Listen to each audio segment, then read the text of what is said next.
The following podcast is brought to you by Pizzot Productions.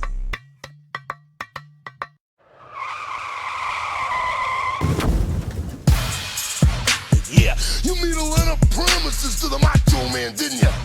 The first thing I want to be done is to get that piece of crap out of my ring. When I said I loved you like a brother, Macho Man, I meant it. Oh, what's up, ladies and gentlemen? Welcome to an all-new episode of the Totally Necessary Wrestling Podcast. I'm your host, Kevin Porter. Sorry, guys, we're coming a little late here with this episode. I got home pretty late last night.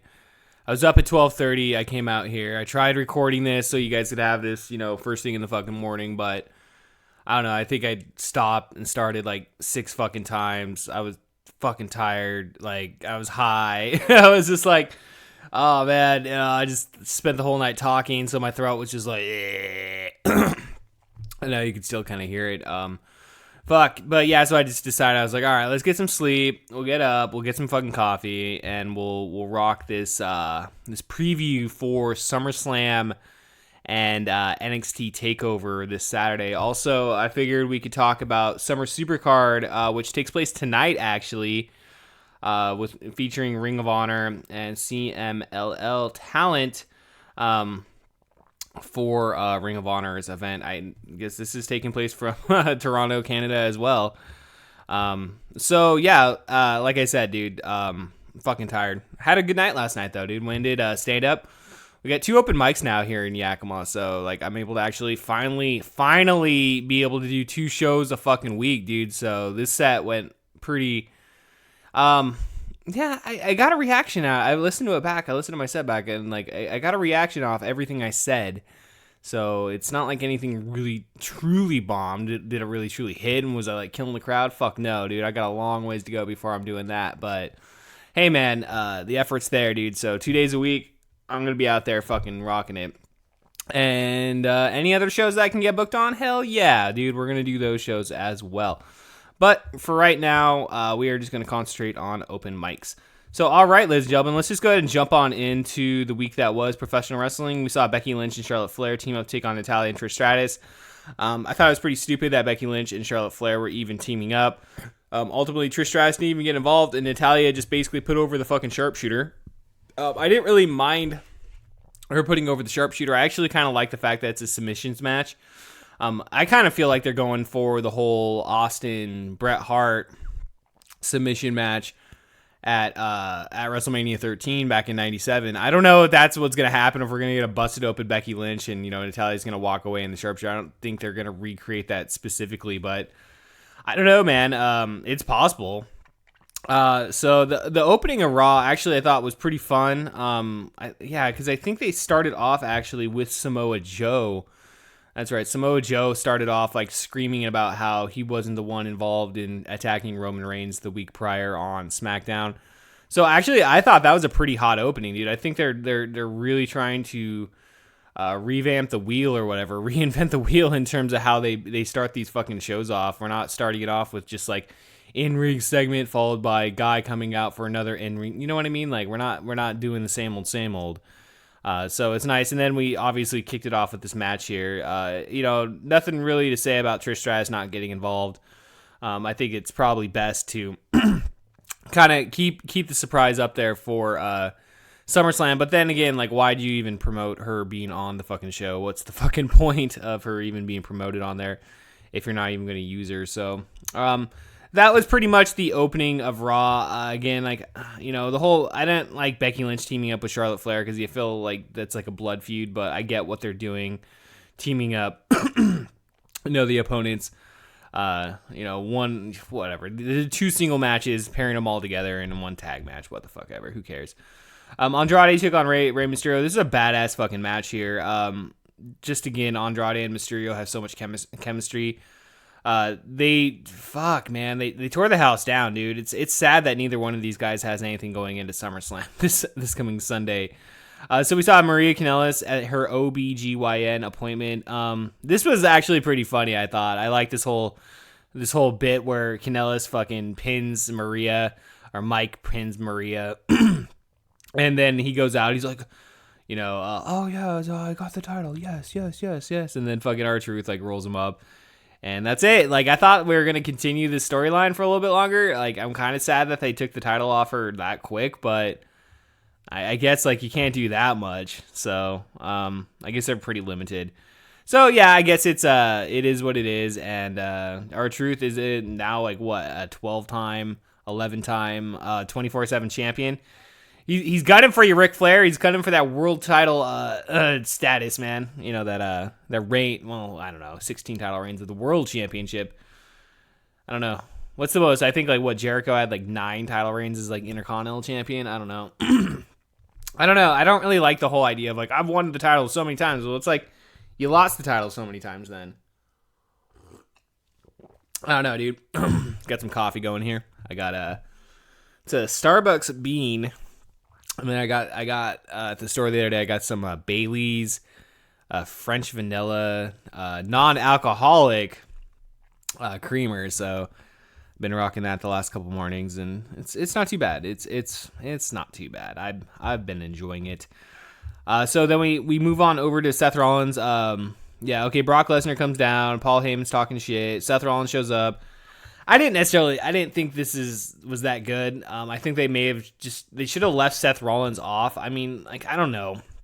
Like, showing him in like I liked the promo that he gave. I liked how he gave the promo. It wasn't like his normal Seth Rollins self, and I liked that. I thought that was actually really done well. But did he have to get his ass handed to him again? Like, probably not. But it is what it is. And am I interested going into Sunday? Somewhat interested, I guess. Again, I know we didn't get to see the match at WrestleMania, and now that Seth Rollins is fucking going into this hurt, I think it's just going to be a giant fucking beatdown from Brock Lesnar. So, is it going to be like a competitive match? Probably not, but I don't know. I'm optimistically looking forward to it, I suppose. I don't even know. Dude, I'm like half awake right now, so like I apologize if this isn't the best fucking podcast out there, guys. Like we're trying to just push through this and get through this one today. We saw the Viking Raiders beat the crap out of some local competitors here. Again, they're pushing the Viking Raiders, and I can't wait till they get their tag team title shot, guys. Drew McIntyre took on Cedric Alexander. Okay, so yeah, Kurt Angle was supposed to be the special guest referee, which we saw earlier in the night, like a whole thing with the Street Profits and Kurt Angle doing some sort of milk fucking thing, which that was... I like the Street Profits. I think the Street Profits are fucking talented as fuck, but I really think Kurt Angle has lost a step, dude, ever since coming back to the WWE, and it's not even to say he had that step in his last couple months in TNA, but like he seems like a fucking a former shell of himself or whatever, and it's just kind of sad. I don't know. I don't necessarily need to see Kurt Angle on TV ever again. I really don't. I really like Drew McIntyre's promo though during that backstage segment. I think Drew McIntyre is your future world heavyweight champion. It's just a matter of time, dude. He's gonna win the fucking championship there, dude. So we saw though, Kurt Angle comes out, Cedric Alexander comes out. I think Drew McIntyre just beat the shit out of him. Yeah, they never got in the ring. Two battled around, and then all of a sudden the Fiend's gimmick hits, and then Bray Wyatt comes out and lays out Kurt Angle with the mandible claw, which is cool. I'm glad that there's like he's using the mandible claw, dude, because I think his character is on par with like what Mankind was doing back in like 96 or whatever. 96, 90. Well, I guess it would have been 96 when he was like that real deranged fucking monster.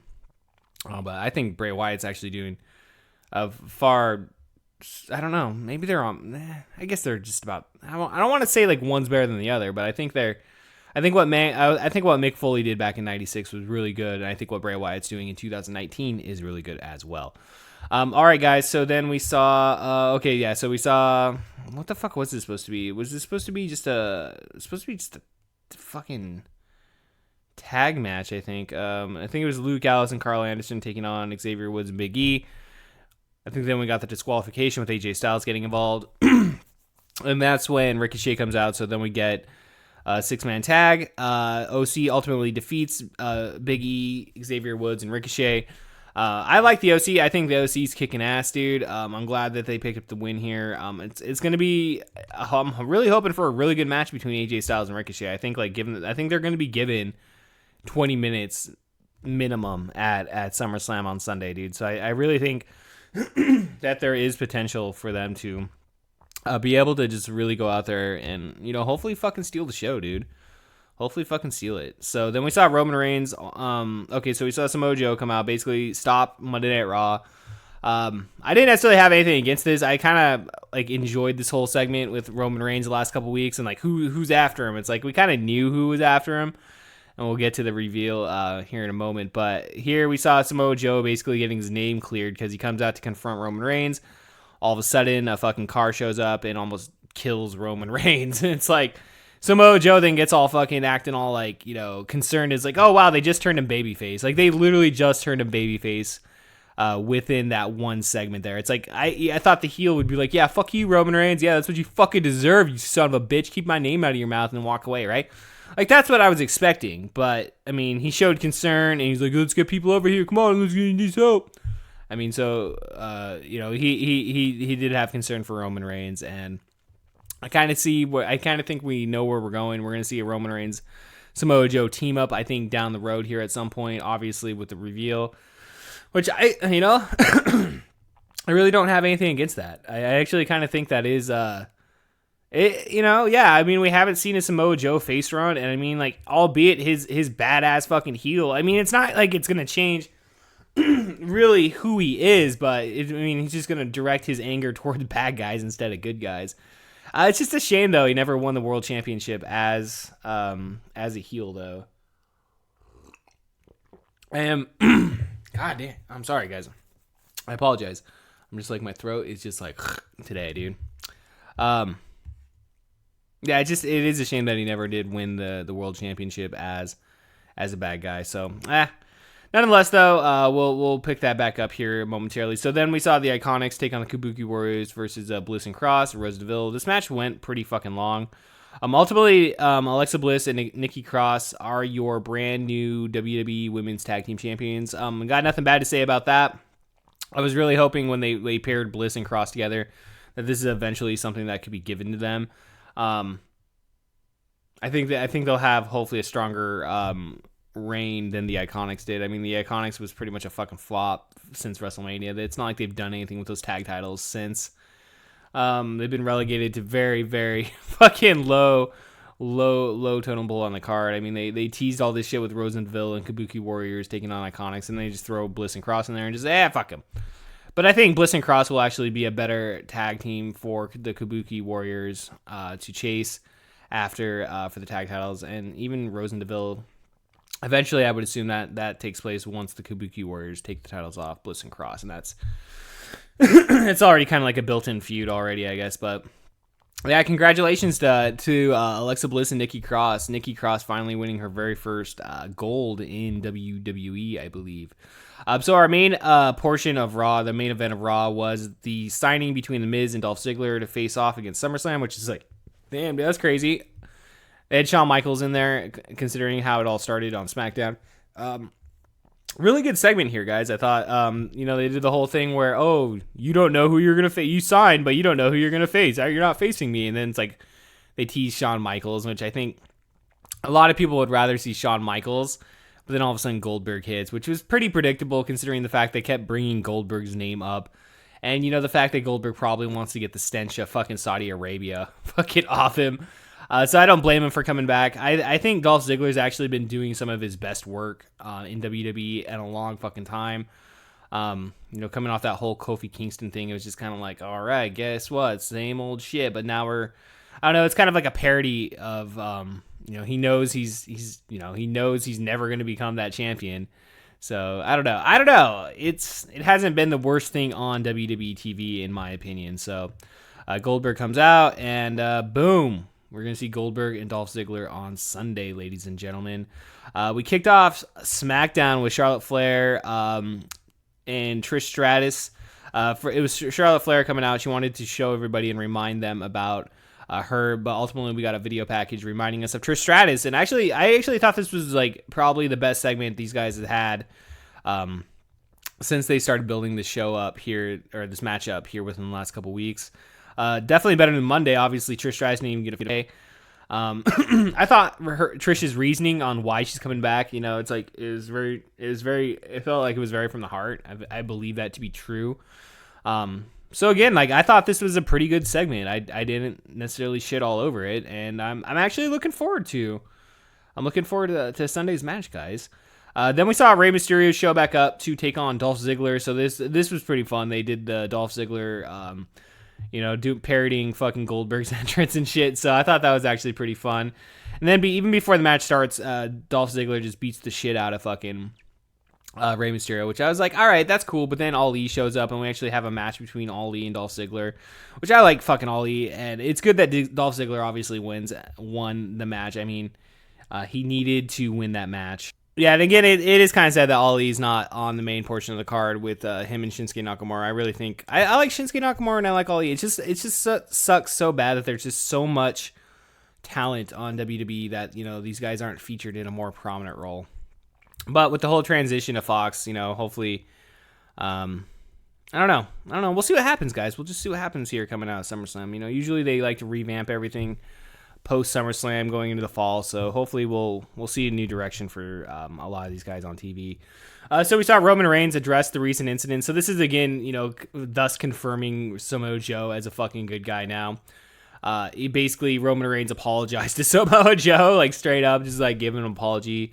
Basically vowed to find his attacker tonight. I actually thought it was pretty good. Again, I really thought this was a pretty decent, really well built program. I think that for the most part, Natalya and Becky Lynch has been built up well, albeit it's only been a week. But the Roman, and that's actually a good thing. It's nice to see things built up over a short period of time. I think after this whole Becky Lynch Ronda Rousey bullshit at fucking WrestleMania, I really think like WWE strength is not telling a 3-month long story or a 2-month long story or whatever, dude. I think like if they can keep it down to like a minimum couple weeks, dude, I think they're gonna do a lot better. I don't know. Maybe some things need to be told over a longer period of time. But if they can get their shit together, it's not to say I'm against that. I do like that, but it's just like do it right though. Like they totally fucked up that main event, dude. Like that main event was so fucking, which is like, all right, guys, let's just get this fucking over with at that point. But we'll see what happens. So Ember Moon took on Natalya. It's ended up in a no contest here. So Natalya, I believe, ended up with the sharpshooter on Ember Moon outside the ring. So again, it ended up in like a double count out. So again, they're pushing Natalya's sharpshooter. Again, I'm pretty sure we're gonna see possibly a passing out of Becky Lynch. I don't know if Becky Lynch is gonna retain on Sunday. I'm kind of just predicting that they're gonna, recreate that whole Bret Hart Austin fucking scenario. I'm not necessarily against it or anything. I think it would be kind of cool, but I'm just kind of surprised no one else is like really like clued in on like, oh, that's what they're doing. Because like I listen to a shit ton of wrestling podcasts, and I haven't heard one fucking person bring that up yet. So we'll see what happens. So then we saw a fucking Bayley show up, try to help Ember Moon, which was stupid. It was like, what the fuck what are you doing? Like, weren't you pissed off at her for like attacking you a couple weeks ago, and then you're gonna come out and fucking help her? I don't know. I try to like Bayley, and I do like Bayley. I do. It's just like, I don't know. Her promo sucks. Her in-ring skills are good, but I just didn't get the whole idea of her coming out and helping Ember Moon. It was just like, you should be cheering that the fuck on, dude. Kevin Owens came out for the Kevin Owens show, inviting Shane McMahon. This was really fucking good, I thought. Obviously, we saw Shane McMahon just destroy Kevin Owens here with the help of, I think it was Elias showed up. Ultimately, he gets the table flipped on him and then gets a chair smashed into his face. So the whole idea is that if Kevin Owens loses at SummerSlam, he's gone from the WWE, quits. Which I think that it's pretty obvious he's not going to fucking lose. Which, nonetheless, though, I'm fully supporting Kevin Owens moving forward into the fall, dude, here on WWE TV. I think he needs to be like one of the most prominently featured, and give him the title. Give him the World Championship, guys. I don't know. I like Kofi Kingston. I want Kofi Kingston to keep that title for some time, but I'm really digging the build on Kevin Owens. And hopefully, dude, give him the Royal Rumble, dude. Like, give him Mania. I think he deserves it after all the shit that he's been through the last couple of years. I think that would be amazing if he ended up winning the Royal Rumble and then going on to main event WrestleMania against, like, I don't know, whoever, guys. But we'll be seeing that match on this coming Sunday. A match that we're not going to be seeing on Sunday is Aleister Black taking on Sami Zayn. We ended up seeing that match this past Tuesday on Smackdown. It was kind of fun seeing Aleister Black do the promo on his little fucking roller coaster chair gimmick. I thought it was pretty entertaining here. I guess, again, they have so much shit planned for Sunday that, some shit's not going to fucking be able to make it.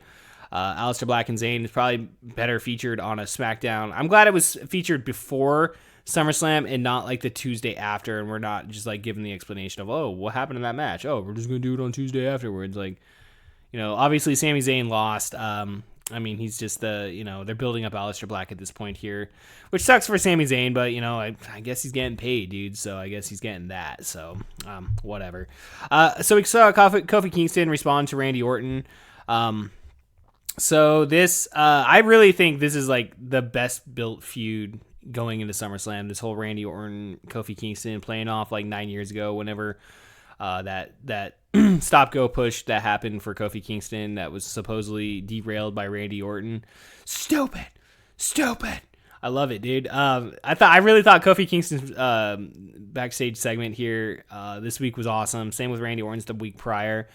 I'm really looking forward to it. I think Kofi Kingston will retain on Sunday, and I just like I'm fucking dude. I don't know. I've just become such a big fan of the New Day this last year, dude. Like, again, I know I've talked about it before, but it's like before, like a couple years ago, like I never saw them as like that main event talent, but fuck, dude, him, Big E, Xavier, they're all so fucking talented, dude. Like, I'm a big believer in the power of positivity, dude. So I'm looking forward to this match this coming Sunday. So the main event saw the New Day take on the new Daniel Bryan and Rowan. This was a really good fucking match, I thought, dude. Right when it was picking up, dude, Rowan takes the stairs out and nails Xavier, and we got the disqualification. But really good fucking match. Like, really solid TV match this past Tuesday. So ultimately, we see the beatdown of the New Day, and then all of a sudden, we see Roman Reigns on the Tron, clearing out the back locker room, and Buddy Murphy singles out. So, hey, welcome to SmackDown, Buddy Murphy. We see this whole thing where Roman Reigns is basically interrogating him, saying, hey, I know you know, tell me what you know. Buddy Murphy says, no, I don't know shit. And then he gets the shit beat out of him. I thought it was pretty good. And he gets slammed up against the wall, and then he's like, Rowan. And it's fucking, so he rats out Rowan, and then we see Daniel Bryan and Rowan standing in the ring, not really selling anything. And I guess we go to black, and that's how we end SmackDown. So quite the cliffhanger going into SummerSlam here. Which I'm actually looking forward to SummerSlam to see where that goes. Again, like I think we're gonna possibly at some point. I don't know if I don't think it's gonna take place at SummerSlam. I don't know what's gonna happen at SummerSlam. But down the road, and maybe the next pay-per-view, we get Samoa Joe and Roman Reigns versus Daniel Bryan and Rowan. Which I think the build of Rowan is a big giant fucking monster. I think he deserves this, a singles push against Roman Reigns, dude. I got nothing against that, dude. His work with Daniel Bryan this year, I thought, albeit it's not like he's doing that much, he's just kind of standing there being the big tall guy, but giving him the chance in this one here. I'd like to see him take the ball and fucking run with it, dude, and straight up. I think that is definitely, it definitely has potential, whatever they're doing right now. The reveal itself, was kind of lackluster, but I am looking forward going into Sunday and seeing exactly what happens.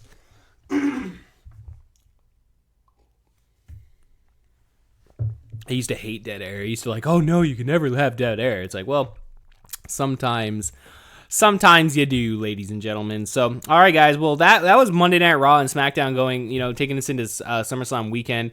I thought, dude, for the most part, like both shows were pretty fucking entertaining. I watched Raw, live, and it was good. And SmackDown I thought was pretty good too this week. So I got nothing really bad to say for the most part. But I am pretty excited going into this weekend though. Like, there's a lot of fucking professional wrestling. We're gonna have a lot of at least 3 podcasts dropping this weekend on top of this one here. So I haven't really been watching NXT going into Takeover this week. I've just been so fucking busy this summer, dude, that just like, throwing in that even just that extra hour has unfortunately just been something I haven't been able to do. Even though I should be watching it on like at when I'm at the gym, dude, on the the treadmill or something, dude. I really should be fucking watching it, but I haven't. So let's just go ahead and run through the matches here. We got Candice LeRae taking on Io Shirai in a singles match. So this was obviously built off. I think this is like the last episode of fucking NXT I watched was Io Shirai turning heel on Candice LeRae in that cage match. And I thought that was really well done, dude. So I think that's going to be a fucking badass match. It's cool to see 2 women's matches featured on the main card here. Then we have Shayna Baszler taking on, defending her NXT Women's Championship against Mia Yim. Mia Yim is a very deserving challenger, I think. Ever since I've seen Mia Yim, I saw her, I think I first heard about her on MVP's podcast. And I've been a fan ever since, dude. So, seeing her climb into the WWE and just like climb up the ranks and whatnot, I don't think Mia Yim's gonna win the championship on Sunday. But I think Shayna Baszler is, proving, people, not to say proving people wrong, but she's definitely proving her worth with the work that she has been doing down in NXT this past couple of years, man. So I think it's definitely going to be, all 5 of these matches have potential to steal the fucking show, dude. That's the thing with NXT, dude. They only put on 5 of the best matches, for that period, and it's going to be good, dude. I think it's going to be a good fucking show this coming Saturday. We're going to see Velveteen Dream defend his NXT North American Championship here against Pete Dunne and Roderick Strong. Now, I'm not really too sure why Pete Dunne got added into this. I'd heard, when he had shown up and stuff, and I would assume, like, him and Roddy had some issues when Roddy first initially joined the Undisputed Era here a couple years back. So I don't know if that's what they've been playing off of, but I think it's going to be a really good fucking match. I don't know. I don't necessarily say I'm like the biggest fan of triple threat matches here, but I think it should be a solid fucking match given the competitors in the show. Obviously, they've teased the whole Undisputed Era will hold all the gold at some point throughout this year. So it's like, if you look at the card here, obviously this would be the night to do it if they're gonna do it. Would be this coming Saturday to have all members win NXT Gold, leaving Toronto. That being said, again, looking forward to this match. All 3 competitors are badass. Street Profits will be defending the NXT Tag Team Championships against the Undisputed Era, Kyle O'Reilly and Bobby Fish. So again, the time is right. We're seeing Street Profits featured heavily on Monday Night Raw every week now. So I would say the jump will be complete. And this may be their swan song on NXT television, ladies and gentlemen. So our main event, though, will be Adam Cole defending his NXT Championship against Johnny Gargano in a 2 out of 3 falls match for the NXT Championship. So I think like the first match is like a street fight, I think, or some shit. Yeah, something. I think it's a street fight. Then it's like a regular wrestling match, and then like if a third fall is needed, William Regal will decide. So I like that whole, we don't know what the third fall is going to be, because it's going to go to a third fall. I don't know if this match is going to go a full hour or whatnot. I think this match is definitely going to get a lot of fucking time, given the last 2 ones. I didn't necessarily watch, I wasn't the biggest fan of the last match. I thought their first match at WrestleMania weekend was good. The second match I thought was good too, but with Adam Cole winning, obviously, I'm a big fan of Adam Cole. So a big shout out to the fucking, being the Elite this week, dude. Fuck, dude, they shouted out Adam Cole. There were some people down in Mexico wearing Undisputed gear, and they were talking to him, and he's like, fucking rest in peace, Adam Cole, because they killed him off on the show and shit, dude. So I thought that was pretty fun, dude. And being the Elite this week was just so much fucking fun, dude. It was a throwback with just Kenny Omega and the Young Bucks, and I was like, fuck, this is why I remember fucking watching this shit in the first place. Like, I think it kind of has gotten out of hand, given the whole AEW success and everything, where everything's going. I think like it's nice just to see Kenny Omega and fucking the Bucks doing a throwback episode this past week. Shit, man, AEW, dude, those Roads to All Out videos with Sean Spears and Cody Rhodes, that was amazing, dude. I just watched that last night. And I got caught up on those All Out series, and I was down, dude. I'm giving you my money right now, AEW. Fuck, dude, I'm ready for All Out.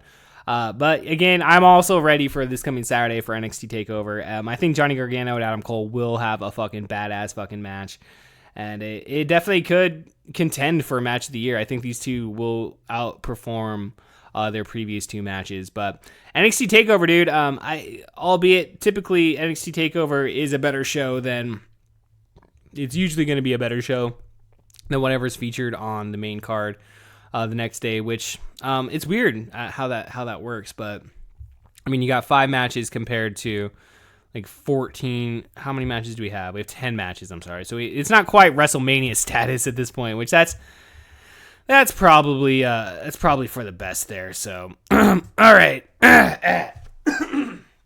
I told you, man, like getting up, dude. It's like now I'm finally like my voice is like starting to clear up a little bit.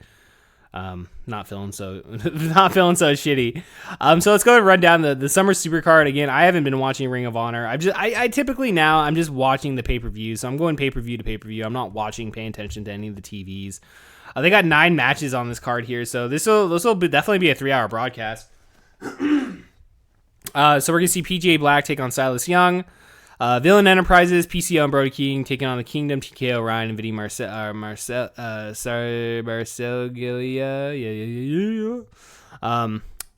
That should actually be a fun match. Lifeblood, Bandito, and Mark Haskins taking on Jay Lethal and Jonathan Gresham. That should actually be a pretty good match. Rouge taking on Dalton Castle. So this is a rematch, obviously, and no disqualification match. I apologize, guys.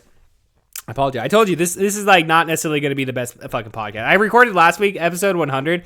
I was so happy with it. I was like, that's like one of the best podcasts I've ever done by myself, dude. That was like the best. And then I come on 1 week later and kind of shit the bed on episode 101. But hey, we got to get through these, man. We got to just keep moving forward. So yeah, this is a rematch from their G1 Supercard match at Madison Square Garden. I don't expect it to last as short as it did previously, but I definitely think that we'll hopefully see a pretty good match here. Shane Taylor defends his Ring of Honor World Television Championship against Tracy Williams. Hot sauce Tracy Williams. I wouldn't mind seeing Tracy Williams take the title here. I like Tracy Williams. I like Lifeblood, so wouldn't mind seeing them pick up some gold here. So we're going to see the Briscoe brothers, Jay Briscoe and Mark Briscoe, take on Guerrillas of Destiny for the Ring of Honor World Tag Team Championships. I don't know. Are Guerrillas of Destiny still? I thought this match already happened. I guess not. So I assume Guerrillas of Destiny are still the tag team champions here. So this is a ladder war 10 match. So this is gonna be a fucking ladder match, dude. I don't know if this is gonna be your main event or not, but I think it definitely has everything situated to steal the fucking show, dude. So then we have a trios match.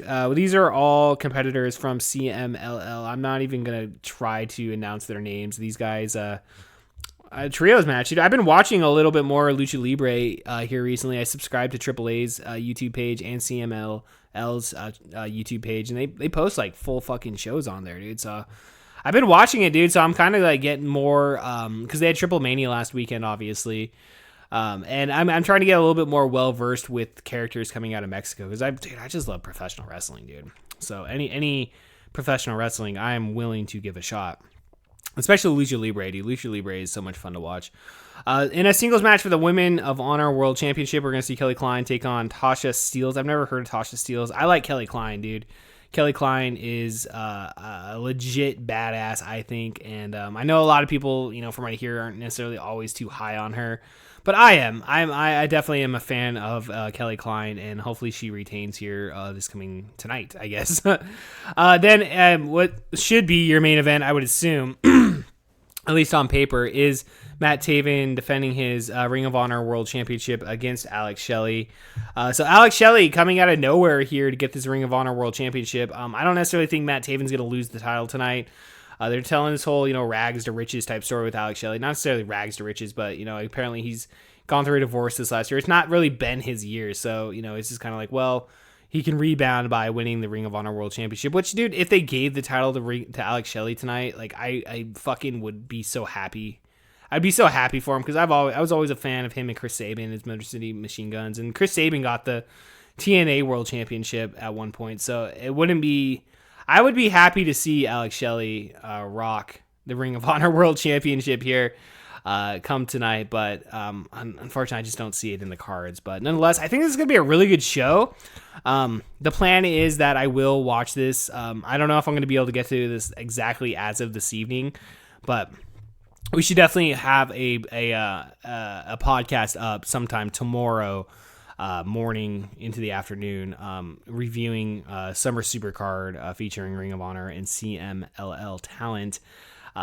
So yeah, dude, Ring of Honor again. I like their pay-per-views, man. Like I don't I really can't get behind watching it every single week on TV. I don't think enough happens for it to warrant my attention. But I'll definitely go out of my way, though, to watch their pay-per-views, though. So we're going to definitely try to sit down this weekend, tonight, I should say, and watch that pay-per-view. So let's go ahead and run down the SummerSlam card, and we'll get the fuck out of here, guys. So for the Cruiserweight Championship, we're going to see Drew Gulak defend against Oney Lorcan, dude. So that's actually kind of cool. Again, I don't watch 205 Live, but Oney Lorcan, I have seen his name pop up on 205 Live. So I know, him and Danny Burch, I think, are the tag team down in NXT.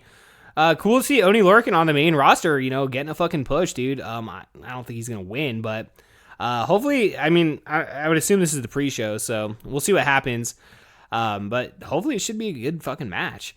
Trish Stratus is going to take on Charlotte Flair. I don't know how much ring rust Trish is going to have, but hopefully this is a good match. Goldberg's going to be taking on Dolph Ziggler. Goldberg's just going to steamroll through Dolph Ziggler, so you're getting this is officially Goldberg taking a shower and washing off that stench of fucking Saudi Arabia, getting all that sand out of his fucking ass crack. I was going to say his vagina, but I don't think Goldberg has a vagina, so... AJ Styles is defending the United States Championship against Ricochet. This has every chance to steal the show, and hopefully, I don't think it will. I don't know. I always say that AJ Styles is going to steal the show, and he never does. It's just, I don't know. It's not to say he can't steal the show, but it's just like within a WWE ring, for some reason or another, it's just like you have the potential, but for some reason, they never allow him to go out there and just do what AJ Styles does. He has good matches. It's not saying it's not good matches, but it's nothing like he was doing on the indie scene or out there in Japan. Finn Balor will take on The Fiend, Bray Wyatt. This should just be another, Finn Balor just getting his ass kicked. I think obviously the match to go to at some point is Finn Balor as the Demon taking on The Fiend, Bray Wyatt. So this will just be a little bit of a, blip in the storyline here where we will eventually get to that. I don't know when we're going to get to that, but... I think definitely the whole Fiend character is definitely something to keep an eye on here going into the fall on WWE television. Kevin Owens will take on Shane McMahon. If Owens loses, he quits the WWE. I think this definitely will be a fun match. Shane McMahon, I think he's been wrestling a little too often on TV this last year, the last couple of years and whatnot, but hopefully he just gets his ass handed to him and we don't see Shane McMahon for quite some time on WWE TV. We're going to see Bayley defend the SmackDown Women's Championship against Ember Moon. I don't really have a lot of high hopes for this match, really, for the most part. It's Bayley and Ember Moon. Ember Moon's fucking good. They're both good in the ring. It's not to say they're not going to put on a good match, but I don't think this match has been hasn't been built that fucking well. I think Bayley's promos are garbage. I'm just going to start going with that now, dude, because I think really that Bayley's promos are fucking just hot garbage. So, it is what it is, and I don't know if Ember Moon's going to walk away women's champion, but if she does, it'll be leaving women's champion after having a very lackluster feud with Bayley.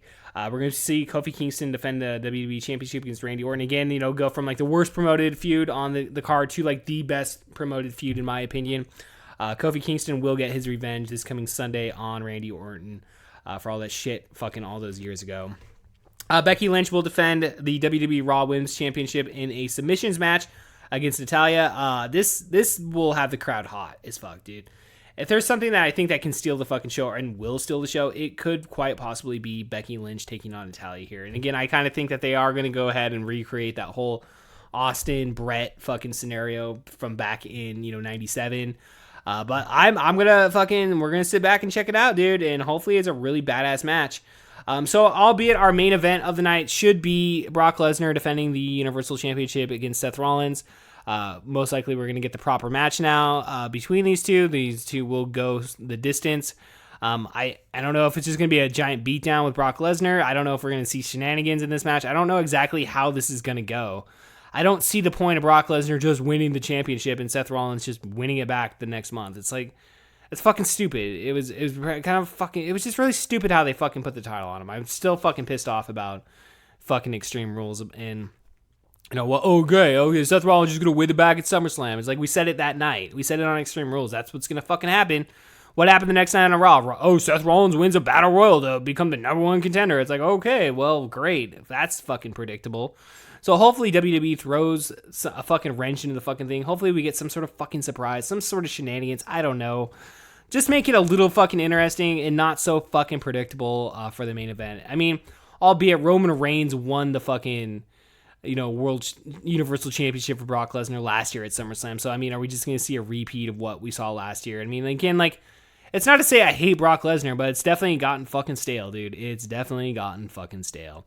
All right, ladies and gentlemen, that was the week. That is the week that was professional wrestling and where we are going this weekend with Ring of Honor Summer Supercard, NXT Takeover Toronto, and then also ending the weekend with WWE SummerSlam. So, like I said, dude, it's going to be a busy fucking weekend. I'm on 4 days of fucking rest and relaxation, even though this morning I got woken up somewhat early, which I know I had to get up early because I need to record this shit. So, we'll definitely sleep in, these next couple of days. We'll get some rest, dude. I don't know, man. I was thinking to myself the other day, last night, because I got way too fucking stoned, dude. I went after comedy, dude. We smoked a fucking joint, dude. I had to fucking chill for like fucking 45 minutes to an hour, dude, just to come down off that, because I was just so fucking ripped, dude. And I was kind of starting to think to myself, I was like, do I need to like calm down on smoking weed? I feel like kind of to a point, maybe. Just need to like maybe throw a day in there where I just don't smoke weed and just kind of rest and relax, which I don't know, now that I'm like sober now and it's the morning, it's like, it's not saying I'm going to smoke weed right now, but it's like, I'll probably smoke some weed later this evening. So with that being said, guys, thank you guys so much for fucking checking out this podcast. I like to think that we ended this podcast on a high note here. Definitely, again, be checking the podcast feed for Ring of Honor post-show, NXT post-show, and then SummerSlam post-show this week as well, which it's just, yeah, it's going to be fun as fuck, dude. I'm looking forward to it. I do have a wedding on Saturday night that I'm going to, so I'm not going to be watching NXT live. So I don't know exactly when this shit's going to be dropping, probably Sunday morning, if that, and then SummerSlam will be that evening. Yeah, guys, I don't know, dude. I totally thank you guys for taking the time to listen. If you guys haven't checked out the podcast that no one listens to this week, dude, we dropped a brand new episode here just yesterday with Darren Fogelsong. Quite possibly one of my favorite fucking podcasts that I've done in a long fucking time, dude. That was Darren's always fucking fun as shit to have on, and it was just a real good conversation that we had on the podcast. So I definitely encourage you to check that out if you have not already. Next week, dude, again, obviously this weekend we have a shit ton of fucking wrestling episodes dropping, so all you wrestling fans will be taken care of. But any of you fans of the In the Mouth of Madness podcast, we start our Death Wish trilogy next Wednesday. So definitely, if you got a copy of Death Wish, if you don't, you should definitely get a copy of it, and then sync our commentary up to that, our riff track, and definitely check that out this coming Wednesday. And then we have Jason Brummett making his return to the podcast that no one listens to next week. So we'll be recording that this early next week. So as long as that goes through, Jason will be on the fucking show this coming Thursday. All right, ladies and gentlemen. Well, with that being said, again, we will see you later this weekend. Until then, I bid you adieu and thank you. Peace. Austin 316 says I just whipped your ass. Oh, hey, let me get something straight. Those of you who are cheering me right now, you are just the biggest part of me leaving as anything else. I want you to know I'm not crying. My eyes are red because I was in the back smoking a joint with Van Dam. Whoa. This podcast has been brought to you by Pizza Productions.